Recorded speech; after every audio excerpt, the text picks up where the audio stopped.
So you purchased a home and you might be asking yourself, now what? What do I do? Besides getting the keys at closing or when the former homeowner moves out, what do you do? And so I put together a list here for you. I want to share this with you. I got about 11 things that you should be doing. It sounds hefty, right? That you have to do 11 things before you move in.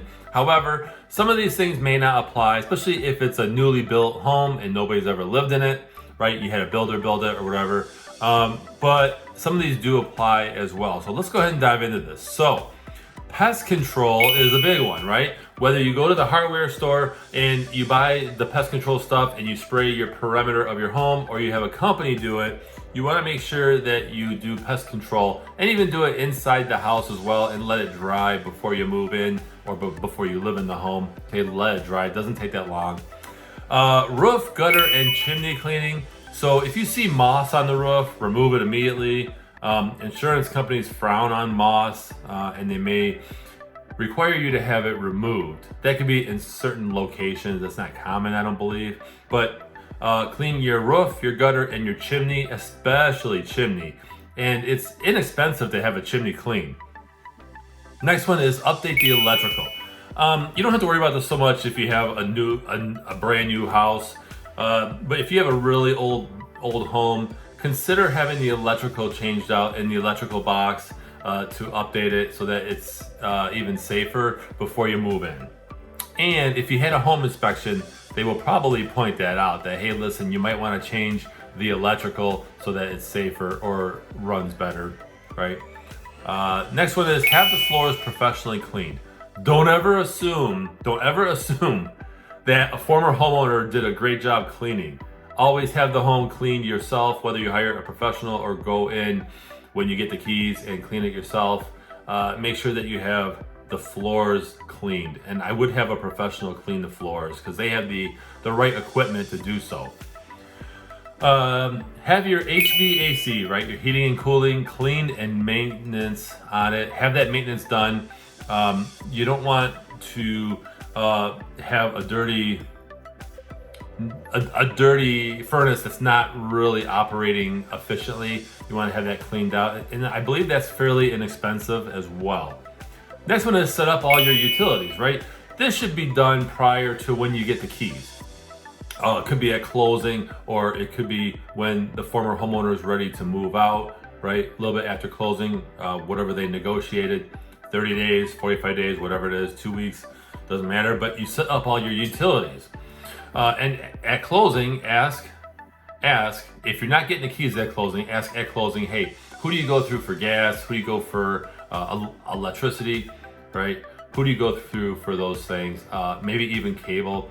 And I say if you're not getting keys at closing, ask at closing, because if you are getting keys at closing, right, access to the home after you sign the paperwork, you want to set up your utilities. You want to call on that like a couple days prior and let them know. That way it's not turned off at closing, because the former homeowner will call and say, I want it turned off at the closing, on the closing day.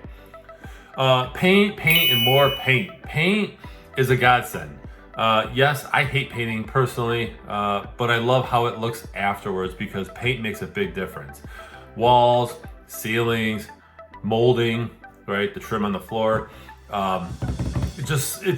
It's huge. And if you want to really update your home, add some trim on the ceilings, around the ceiling as a border. That's really, you find that in high-end homes. Check the water quality. This is actually easy. You can purchase a kit, or many municipalities, right? The water department will want you to test your water for free. They'll actually look at it for you. I know in my area where I live, once in a while they have homeowners run tests on the water, and they do that. They like to test the water, believe it or not.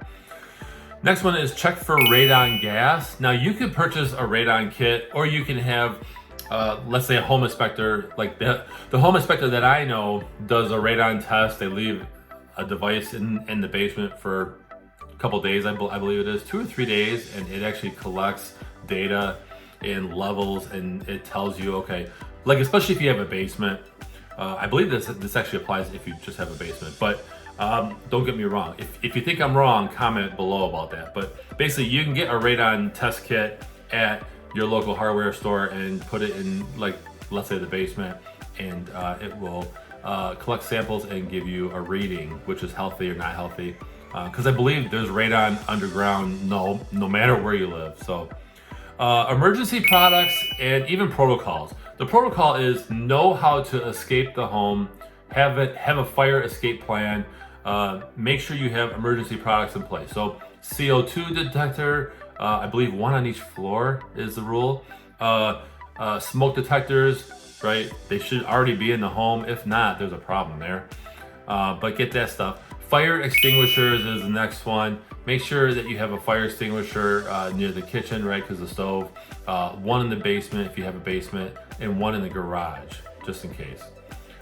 Water leak alarms. This one is actually a good idea. You put it by your water heater, wherever, or by sub pump, wherever there's the potential of water getting, right? Which, if you have a basement or even in a crawl space, if something fails, if the sub pump fails, it will sound off an alarm.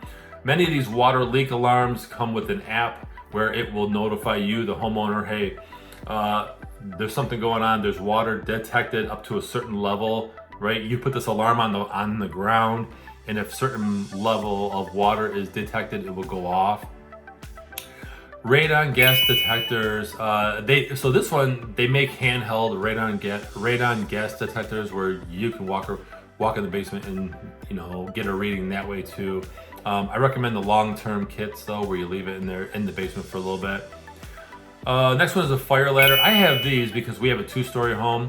A fire ladder, we have one in each of our kids' rooms where if you have to go out the window, right, because the fire is blocking the doorway, or the fire is in the hallway, or there's too much smoke, you can attach this to the window frame and then bust out the screen and then have it dangle down, and you can crawl out your 2nd-story home, or in some areas 3rd or 4th story. Okay, like in California, they have homes that are multiple stories. Batteries for all smoke detectors and all your devices, right? Have batteries on hand. Get a bunch of batteries. This is not a promotion, but Energizer has batteries that last about 10 years on the shelf. That's pretty interesting, actually. The industrial ones, which is amazing to me. So again, not a promotion towards Energizer, but this is just something that I noticed. So get batteries for everything that helps you. If you have battery operated CO2 sensors or the radon thing, the handheld sensor, get batteries. Make sure you have batteries on hand. Next one is a survival kit. You want to have first aid kit, survival kit in case something happens, like a natural disaster. You just want to make sure, especially in certain areas, by the way, if you're in an area that has natural disasters like hurricanes and things like that, you want to make sure that you are set and you have a survival kit.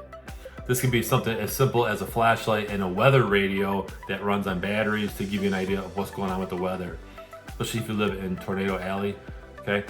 And then next one is make a home binder. So have a home binder, have one set up, and then you put everything in it. Let's say you got a new appliance. Put that paperwork in there. Yes, I know you can go on Google and search a manual, okay, but having a paper one in there is definitely helpful. It's a one-stop shop for all things in your home. You purchase an appliance, you have work done on your furnace, right? Major work, not a maintenance sheet, okay? Major work, like you bought a new furnace or you got a new water heater. Put that in the binder as you are living in the home. So these are the things that you should do before moving into a home after purchasing a home. So did I miss one? Share your thoughts in the comments. Otherwise, I'm Jason Gelios, Michigan Realtor, and I appreciate you watching.